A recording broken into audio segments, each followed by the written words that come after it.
Hello tuturor! Biscuit m-a întrebat cum pot adăuga un raport Power BI într-o prezentare PowerPoint. Așadar, astăzi vom vedea care sunt pașii pe care trebuie să-i urmăm pentru a adăuga un raport Power BI într-o prezentare PowerPoint. Dacă încă nu sunteți parte din comunitatea Power BI by Biscuit pe Facebook, vă invit să dați join grupului.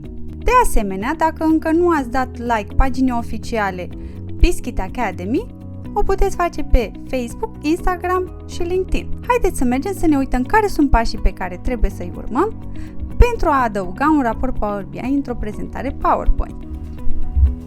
Pentru a adăuga o fereastră în care să fie populat raportul Power BI, va trebui să mergem în tabul Insert și dăm click pe My Add-ins.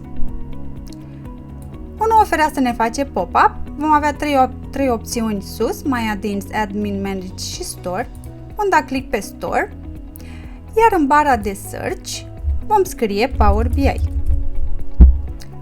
Apăsăm Search și două opțiuni vor fi disponibile pentru Power BI. Noi ne vom folosi de a doua opțiune, Microsoft Power BI. Apăsăm Add și apoi Continue. În acest moment, o nouă fereastră ne-a fost adăugată în prezentarea noastră PowerPoint. Aici, noi va trebui să adăugăm linkul raportului pe care dorim să îl aducem în prezentare. Eu am creat un raport fictiv în Power BI Service în aplicația App Test, un raport care se numește Analiză și care cuprinde două pagini, Analiză vânzări și Analiză încasări. De menționat este faptul că în momentul în care aducem linkul raportului Power BI în PowerPoint, acesta va aduce doar pagina pe care noi am dorit să o adăugăm. Nu va aduce întregul raport.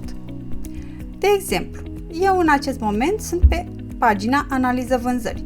Voi copia linkul și voi merge și voi da paste în căsuța aferentă, apoi voi apăsa Insert.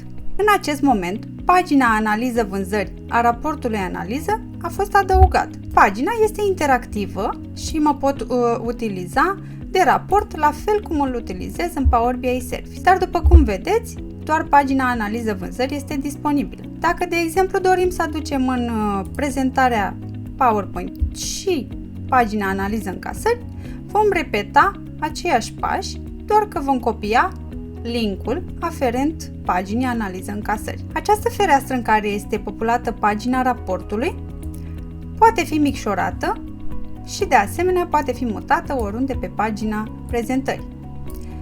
Totodată, prezentarea PowerPoint funcționează la fel, chiar dacă această pagină a raportului Power BI este adăugată.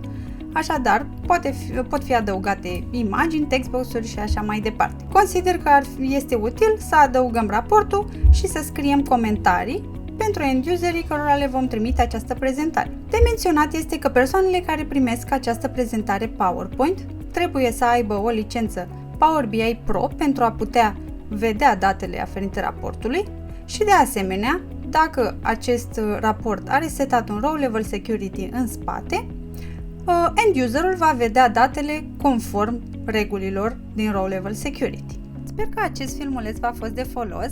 Vă aștept pe comunitatea Power BI by Biscuit pe Facebook pentru a discuta mai în detaliu și despre acest topic, dar poate și despre alte topicuri pentru care sunteți curioși să aflați lucruri noi. La revedere!